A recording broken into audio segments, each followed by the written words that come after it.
Hi everybody and welcome to the Olive Drab Alliance. Today we're out here on the trail and we're going to be stashing some supplies in a cache or a cache. Now a cache is just a container that can keep your supplies safe and hidden and waterproof and bug proof. And maybe you put them here, you put them there.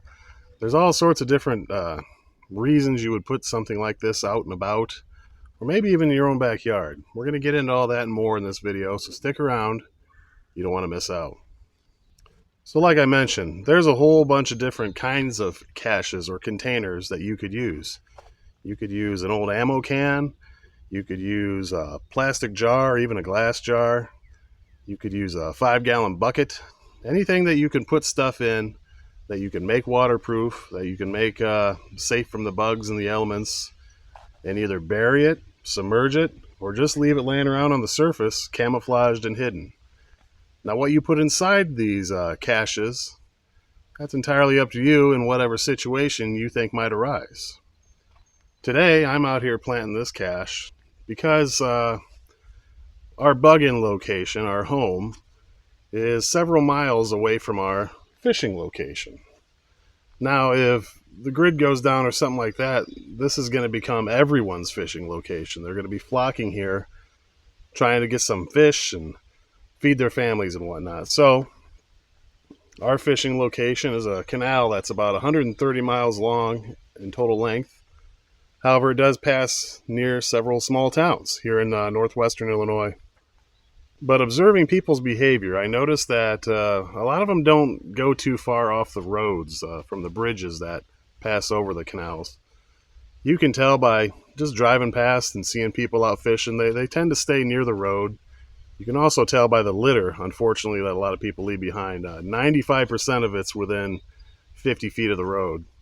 But once you get down the trail a little bit, a mile, maybe a mile and a half or so, you don't see too much human activity. Maybe some people out on a walk, walking their dogs, things like that. But if times got tough, I suspect that people would probably try to make the shortest distance between point A and B. A being their home, B being where they're going to go try to fish. Especially if you're several miles from here. By the time you walk or ride a bike or something to get here, you're not going to want to ride or walk additional distances to get to where you're trying to go and do what you're trying to do. So like I mentioned before, there's all different kinds of containers you could use for this purpose. One of the more popular ones is PVC pipe. That's what I'm using today. My cache is probably well over 2 feet long, made out of PVC. I've got a video on how I made it. Check the channel out if you want to watch that video.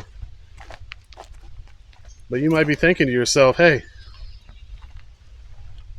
I don't see any 2.5 foot long piece of PVC.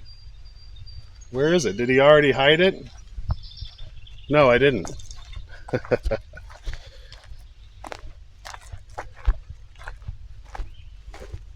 You see, it's in my backpack. Carrying around a 2.5 foot piece of PVC in this day and age might raise some eyebrows. You see, most of the PVC caches that are made by YouTubers here on YouTube, and I've made them before too, you take a 2 foot long piece of PVC pipe that's available at Menards or Home Depot or Lowe's. You put a cap on one end, you put the screw lid on the other end, Bob's your uncle, away you go. But how do you get it to where you're going to stash it away at without raising those eyebrows?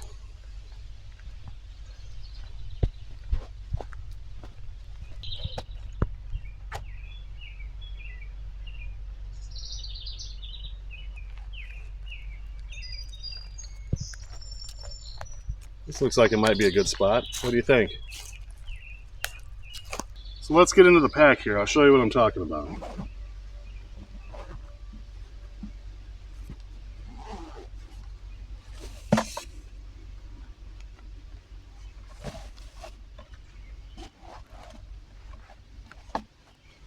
So instead of a 2-foot piece of PVC with a cap on one end and the screw lid on the other end, we've taken that same piece of PVC, we've cut it in half, put caps on either ends, and then it screws together in the middle.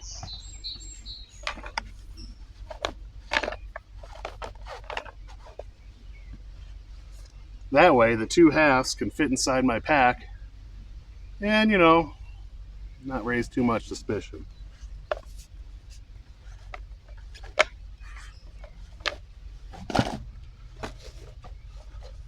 While they're in my pack, they're already loaded with gear and supplies that I'm going to hide away out here in the woods, just in case someday I ever need them. We're going to go over all the items that I put inside the cache today and why. So I've got the first half of the cache here. Let's go over what's inside, all right? Now this first item is first because it was kind of a tight fit. If I made it squeeze all the way down into the bottom of the tube, I might have trouble getting it out later. I might even have trouble getting it out with it being at the top, but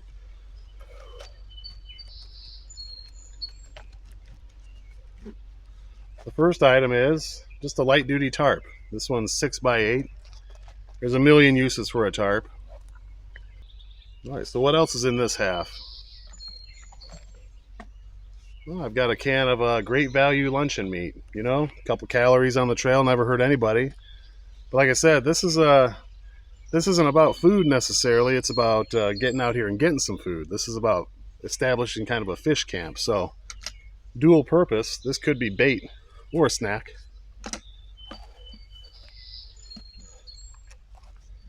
Of course, we've got a cotton bandana.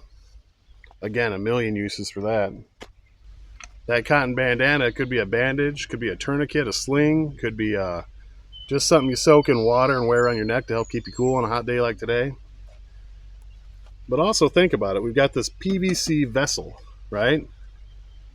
We could put that cotton bandana over the top here and fill this up with water. The cotton bandana would filter out the big chunks, the leaves, the floaties, the bugs, stuff like that. And then we could use this vessel to carry water around to be sanitized later. A couple of Bic lighters. A 1-gallon Ziploc bag. I'll talk more about that here in a minute. We got a little mini multi-tool. It's got a knife, a can opener, a little pair of pliers. It doesn't take up that much room in the cache, so why not, right? Real estate in here is very valuable, but sometimes those little things that just don't take up much room could be worth their weight in gold later. It's worth putting in here. Another such item along those lines, a little can opener, right? Takes up almost no room inside there. But if you don't have one and you need one, you wish you had one.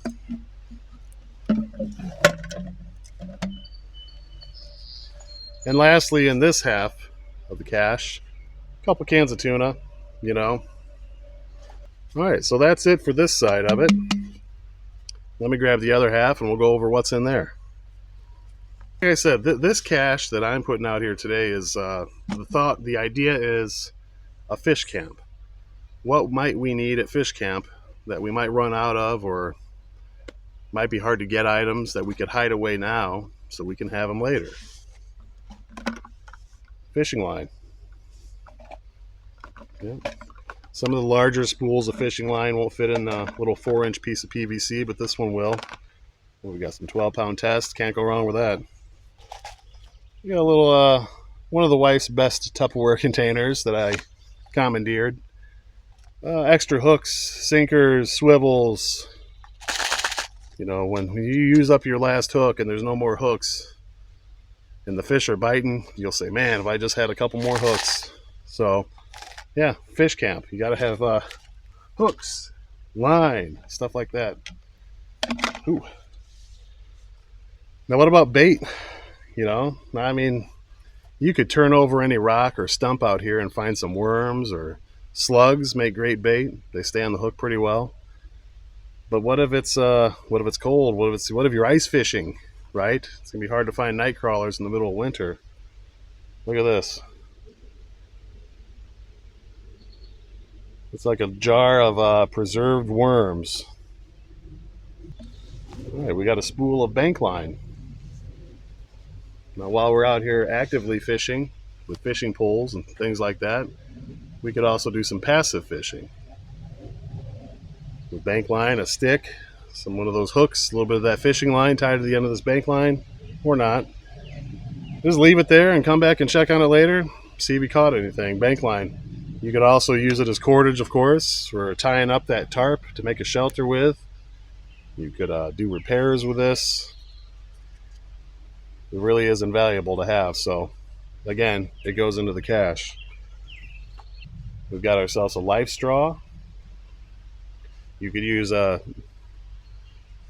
different brands if you want. This is just the one I have. I'm not opposed to some of the other brands, but this is the one I have. This is the one in the cache. Remember, we talked about these being kind of vessels for water. You know, while we're out here at the fishing hole, there's plenty of water that you could life straw into your belly. But it is several miles from home, so what about that trip back on a hot 100 and some degree day? Ooh, there's a fish jumping right there. You know, you might have to bring some of that dirty water with you and then drink it on the way home. Stay hydrated, people. Very important. One of the most important things. Now, this is something I just found on Amazon. I haven't used it. I haven't tested it yet, but I thought it was interesting. It's a folding fillet knife. So far, I mean, it's sharp. It'll cut. The blade is only minimally flexible. I like a little more flex in my fillet blades, but for stashing away in the cache at fish camp, you're going to want something like this. So why do I have a 1 gallon Ziploc bag in there? Well, let me tell you something. Because most of you with a keen eye right away are going to say, hey, there's no metal container to boil water with in there. That's true. And I wanted to put one in there. I got this, it's like a metal water bottle with a screw top lid. My idea was I could fill that with rice, and then if I need to, just to hide away and make it fit, rather than have a bag of rice and that water bottle, I could put the rice in the water bottle to save room.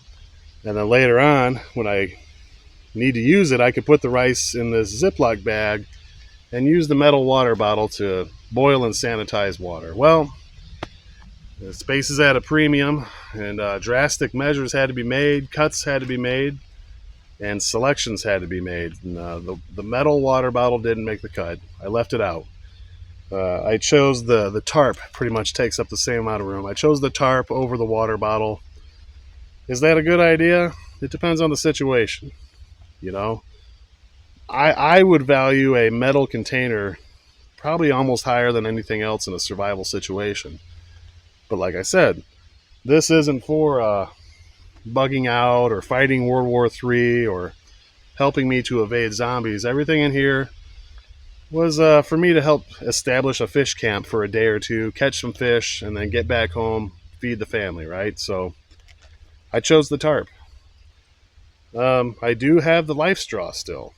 That was what did it. I could fit the life straw in there, and then boiling water doesn't become so much of a necessity at that point. I could still hydrate myself, stay safe from all the bacteria and little diseases that live in the water with the life straw. I still have the cache, the PVC cache itself as a water vessel, something to carry and transport water with, whether it's dirty or not. I might have to drink out of the cache with my life straw, but hey, at least I can still get hydrated, right? So these items aren't necessarily everything you would need to set up a fish camp, but these are the things that maybe you're not going to want to haul back and forth. These are the things you're going to run out of. These are the things that are going to break and get lost, maybe even stolen. The bare minimum you would need to catch fish is in this cache, but we would probably come out here, with fishing poles, tackle boxes, 5-gallon buckets, stuff like that. If we rode bikes out here, we got one of those little kiddie bike trailers you could haul stuff in. But these are the items that I would want to make sure that we have enough of. And going to hide them out here. And if we ever need them, God forbid, they'll be out here. So the deed is done. I've hidden the cash. Notice I said I hid it. I did not say I buried it or submerged it. Somewhere out in this vegetation, there's a 2.5 foot long piece of PVC, about 4 inches around. Diameter, I should say. Did you notice how my cache was spray painted olive drab, a flat sheen spray paint? That's because it's just going to sit on the surface. I'm not burying it. I'm confident nobody will ever find it. If you do find it, it's yours to keep. Have at it. I even left a little note inside that's got some instructions for you, or for anyone who finds it, on how to contact me and say, haha, I found your stuff. But it's fair game. So what did not make the cut? What did not go into the cache? Notably, a flashlight. No flashlight, no batteries, no hand-cranked AM/FM radio. It might have been nice to have a different knife, a different cutting tool, maybe even a folding saw. Yeah. What would you have put in there that I did not?